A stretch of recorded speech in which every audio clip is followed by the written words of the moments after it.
Well, how things turn out, shall we say. I did some Googling earlier about harassment charges and stuff like that.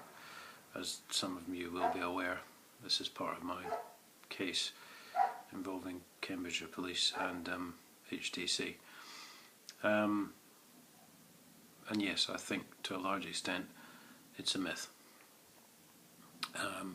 Basically, you can Google a load of different police forces and they'll all have their own rules and regulations, which isn't right for a start actually, because it should be across the board, shouldn't it? You know, they should all have the same procedures, because it just leaves too much space for them to make shit up, basically, which Cambridge Police are very good at doing it.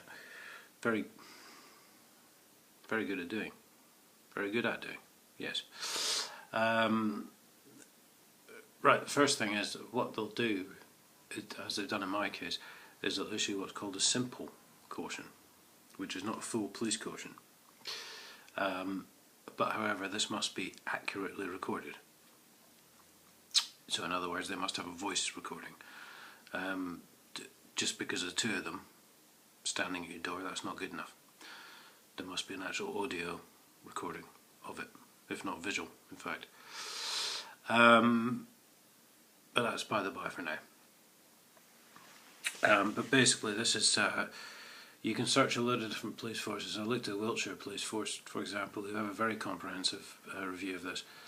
The only thing I could find on Cambridgeshire Police Force was, I think, a 2-page document, which was information which had been released through FOI requests. And this is where I found out, obviously, they must have this accurate recording. But yes, I think to a large extent, with the vagueness of this law, which is, I think, harassment law 1997, I think it is, police forces across the country are in fact, well, they're not only offering different translations of it, which as I've said is wrong, the fact is some of them are doing it, and in the example of Cambridge Police, they're saying that a harassment notice doesn't even have to be issued. But if it is, it must be properly filled in, which mine of course wasn't, because the police officer never signed it.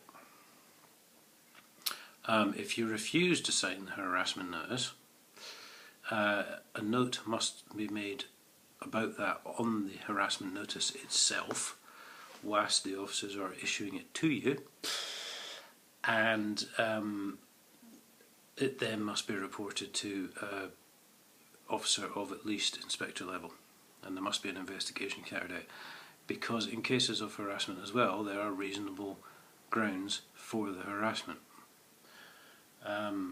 So for example, someone attempted, there was a marital breakup, and someone attempted to have someone else done for harassment because they were actually just writing letters asking what time they could see the kids, etc, etc. So that one was thrown out. However, I'm not entirely sure of the, well, purpose really. As I've often said to people, don't wonder why they do things, just realise that they've done them and deal with it. I'm not entirely sure of the overall purpose, but I do believe that Cambridge Police now are manufacturing evidence deliberately with these harassment things in an attempt to get their conviction rate up, basically. Obviously to look better for the government and whoever else, you know, because as we know, they pander to their political masters, don't they, the police. You know, doesn't matter if a crime's actually been committed, it depends if someone's going to get promoted for it, for investigating it. But yes, I do believe now, having found this stuff out today, that there is a massive conspiracy by Cambridge Police to merely raise their conviction rate by using this very vague and very undefined law to their own ends and their own gain. And I really hope you're watching this, guys, down the station. because I think you're a bunch of lying bastards, basically. You know, what can I say? I've now emailed the detective sergeant to say that I will require the accurate recording in court, otherwise I will be producing the email I've just sent, because obviously this entire thing is just harassment and distress against myself to stop me exposing 30 years of fraud by a council who are backed up by the government. And yeah, I dare say this goes on in other places. Check out your own force, check out their own rules on harassment and stuff like this. Because as I say, there's reasonable grounds, there must be an accurate recording of this thing. Obviously you must understand the caution, which I said no, and then the coppers basically walked off. There wasn't much more to say.